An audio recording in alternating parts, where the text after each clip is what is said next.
Bom, pessoal, infelizmente o assunto taxação de fundos imobiliários voltou à pauta nessa semana, mais especificamente aí no dia 1º de julho de 2024, na segunda-feira, através de uma matéria divulgada inicialmente no jornal Valor Econômico, no seu site na internet, onde diz que, segundo fontes, o governo estaria estudando incluir a taxação de fundos imobiliários e fiagros na reforma tributária. Então, certamente você já deve ter visto essa notícia aí, acompanhado em alguns vídeos aí no YouTube, porém eu quero te mostrar aqui nesse vídeo como que essa medida poderia impactar diretamente os rendimentos que nós recebemos atualmente diretamente na nossa conta, isentos de imposto de renda. Então eu vou calcular, vou te mostrar na prática como que isso diminuiria os nossos rendimentos. Porque perceba que aqui nessa matéria do Infomoney que eu estou mostrando na tela, diz que a ideia do Ministério da Fazenda seria cobrar o IBS e o CBS das receitas dos fundos, mas manter isenção sobre dividendos distribuídos à pessoa física. Então, bom, como que, se nós vamos manter a isenção sobre os dividendos distribuídos a pessoas físicas, como que o valor seria alterado, né? Então é isso que eu vou mostrar na prática aqui para vocês, tá? Bom, antes de irmos para os cálculos, é importante dizer que em outros anos, em 2022 e também em 2023, a notícia de taxação dos fundos imobiliários já assombrou a indústria de fundos imobiliários em outros momentos. Mas naquela época era diferente. O governo queria taxar diretamente os dividendos. Então, por exemplo, se você recebia lá na sua conta R$100 líquidos de imposto de renda mensal dos fundos imobiliários, o governo queria cobrar uma alíquota ali de 10% ou 15% sobre esse valor que você teria que pagar, né? Ou você já receberia líquido na sua conta e o fundo imobiliário iria reter esse imposto, tá? Então,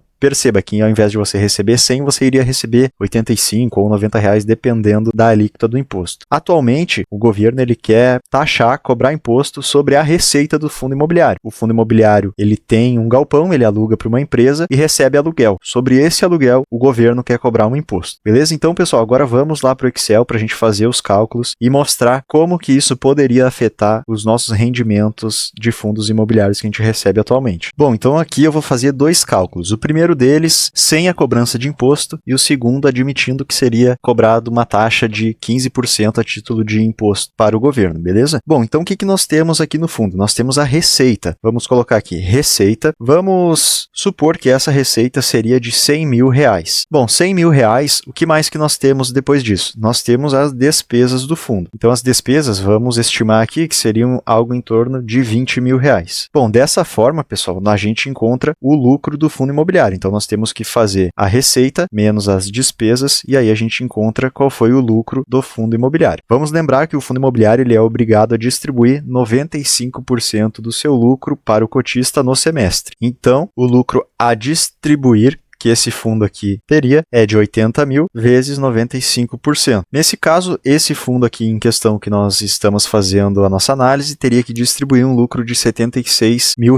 Então agora a gente precisa estipular também qual que seria a quantidade de cotas. Então digamos que esse fundo aqui tenha 100 mil cotas. Bom, beleza, pessoal. Agora o que mais que a gente precisa calcular aqui? Quanto que é o lucro a distribuir por cota, né? Então seria o 76 mil, que é o lucro do fundo, dividido pela quantidade de cotas. Então, esse fundo aqui teria que distribuir a título de dividendos mensais 76 centavos, tá? Essa aqui, então, seria a situação sem cobrança de imposto. Agora vamos levar aqui para uma situação com cobrança de imposto sobre a receita do fundo imobiliário. Nós temos as receitas, nós temos a despesa e nós também temos agora mais um imposto. Então vamos adicionar aqui uma linha que é justamente o nosso imposto. Aqui a gente não sabe, pessoal, ainda se o governo está propondo aí uma alíquota de 10 ou 15%. Eu imagino que seja algo em torno disso. Então vamos utilizar aqui 15%, beleza? Então nós temos que fazer 15% da receita. Então eu vou pegar aqui 100 mil vezes 15%. Então o nosso lucro agora, na verdade, é a receita menos a despesa menos os impostos. Dessa forma, o nosso lucro seria 65 mil. Veja que a diferença, se compararmos para a situação sem cobrança de imposto, é um valor de 15 mil reais menor, beleza? Bom, agora então o lucro a distribuir seria de 61 mil reais. A quantidade de cotas permanece a mesma. Então, nessa situação aqui, com a cobrança de imposto sobre os aluguéis do fundo imobiliário, ele iria distribuir 62 centavos ao invés de 76 centavos. Então, veja que indiretamente o cotista ele vai ser afetado lá na ponta quando for receber os dividendos, justamente porque esse valor ele foi tributado anteriormente. Então, o lucro foi menor, consequentemente, a distribuição de resultado do fundo também vai ser menor. Beleza, pessoal? Bom, então esse foi o vídeo, essa foi a ideia, mostrar para vocês que mesmo os dividendos não sendo taxados lá na ponta final, quando você os recebe, na verdade, você vai acabar sendo prejudicado, porque lá no início vai ser taxado, o lucro vai ser menor e você vai acabar recebendo um valor menor de dividendo. Então, vamos aguardar aí as próximas notícias, esperamos que isso não ocorra, que não haja taxação dos fundos imobiliários. Inclusive, temos algumas notícias já